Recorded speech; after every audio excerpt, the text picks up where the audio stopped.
SIR এর কাজের চাপে মানসিক চাপ বাড়ছে বিএলওদের। ইতিমধ্যেই এই চাপের কারণে রাজ্যে বেশ কয়েকজন বিএলওর মৃত্যুও হয়েছে বলে অভিযোগ। এরই প্রতিবাদে সরব হয়েছে বিএলও সংগঠন বিএলও অধিকার রক্ষা কমিটি। এই ইস্যুতেই আগামী সোমবার কলেজ স্ট্রিট থেকে রাজ্যের সিইও দপ্তর পর্যন্ত মিছিল এবং অবস্থান কর্মসূচির ডাক দেওয়া হয়েছে সংগঠনের তরফে। তাদের দাবি, অবিলম্বে মানসিক চাপ কমাতে হবে, প্রয়োজনে বন্ধ করতে হবে এসআইআর, মৃত বিএলওদের দিতে হবে উপযুক্ত ক্ষতিপূরণ। এই নিয়ে সিইও দপ্তরে ডেপুটেশন দেবে বিএলও সংগঠনের প্রতিনিধি দল। কাজের চাপে রাজ্য জুড়ে 4 জন বিএলও মারা গেছে বা আত্মহত্যা করেছে, প্রতিনিয়ত অসুস্থ হচ্ছে। নির্বাচন কমিশনের স্বার্থে অপদার্থ বিরোধী দলনেতা শুভেন্দু অধিকারী হুমকি দিচ্ছে। এর প্রতিবাদে বিএলওদের অধিকার রক্ষার স্বার্থে আগামীকাল ইসিআই অফিস চলো ডাক দিয়েছি আমরা। কলেজ স্ট্রিট থেকে বিক্ষোভ মিছিল শুরু হবে। ইসিআই অফিসের সামনে ধর্ণা চলছে। রাজনৈতিক রং ভুলে সবাইকে আসার অনুরোধ করছি। নির্বাচন কমিশনের সাথে অপদার্থ বিরোধী দলনেতা শুভেন্দু অধিকারী আমাদের প্রতিনিয়ত হুমকি দিয়ে যাচ্ছেন। এর প্রতিবাদে বিএলওদের অধিকার সুরক্ষার স্বার্থে আগামীকাল ইসিআই অফিস চলো ডাক দিয়েছি আমরা। কলেজ স্ট্রিট থেকে বিক্ষোভ মিছিল শুরু হবে। ইসিআই অফিসের সামনেও ধর্ণা চলছে। রাজনৈতিক রং ভুলে সবাইকে আমরা আসার অনুরোধ জানাচ্ছি। আপনারা সকলে সমবেত হন, না হলে জানি না আমাদের ভবিষ্যতের পরিস্থিতি কি হতে চলেছে। যদিও বিএলও অধিকার রক্ষা কমিটির এই কর্মসূচির উদ্দেশ্য নিয়ে প্রশ্ন তুলেছে ভোটকর্মী ও বিএলও মঞ্চ।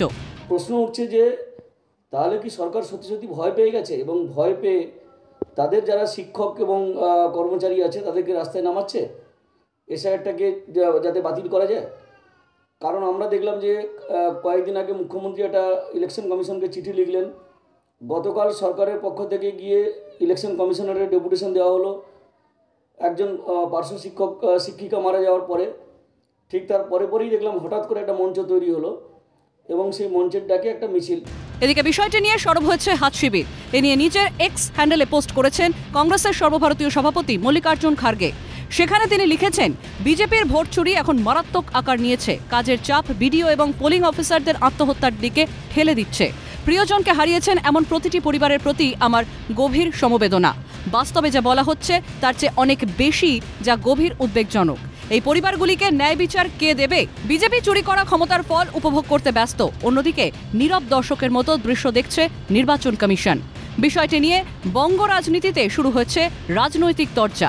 বিজেপি নেতা অর্জুন সিং এর দাবি, এসআইআর হবেই, কোনোভাবেই এটাকে বন্ধ করা যাবে না। যাতে বাংলায় হয়, কোনোভাবে এসআইআর বন্ধ করা যাবে না। মানুষ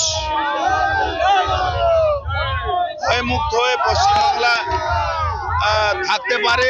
এদিকে বিএলওদের মৃত্যু নিয়ে রাজ্যের শাসক দলের বিরুদ্ধে তোপ দেগেছে হাত শিবির। কংগ্রেস নেতা অধীর রঞ্জন চৌধুরীর প্রশ্ন, পশ্চিমবঙ্গ সরকার কেন বলছে না যে এখানে এসআইআর করতে দেব না? রাজ্য সরকার এই রাজ্যে এসআইআরকে আমন্ত্রণ জানিয়ে তারা বিএলও নিযুক্ত করেছিল। তখন কোনো পশ্চিমবঙ্গের মুখ্যমন্ত্রী সমর্থন করেছিল। আজও পশ্চিমবঙ্গের মুখ্যমন্ত্রী এই বিএলওদেরকে নিয়েই নানা রকমের কথা বলছেন। কিন্তু যদি এসআইআর পশ্চিমবঙ্গে বিপদের কারণ হয়, বিএলওদের যদি মৃত্যুর কারণ হয় এসআইআর, পশ্চিমবঙ্গ সরকার কেন তাদের কর্মচারীদের উদ্যোগ করে নিচ্ছেন না? কেন বলছেন না যে আমি এখানে এসআইআর করতে দেব না? যদিও এই ইস্যুতে নির্বাচন কমিশনের তীব্র আক্রমণ শানিয়েছে ঘাসফুল শিবির। তৃণমূল সাংসদ কল্যাণ বন্দ্যোপাধ্যায়ের দাবি, পরিস্থিতি সরেজমিনে খতিয়ে দেখতে গ্রামে গ্রামে ঘোরা উচিত মুখ্য নির্বাচন কমিশনারের। Chief Election Commissioner must come and move around the villages of this state. If he doesn't come, I will take that he is a backboneless person.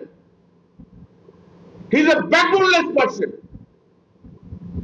Sitting at Nirbachan Bhavan in air-conditioned room, so many things can be said. Come to the field and do the work.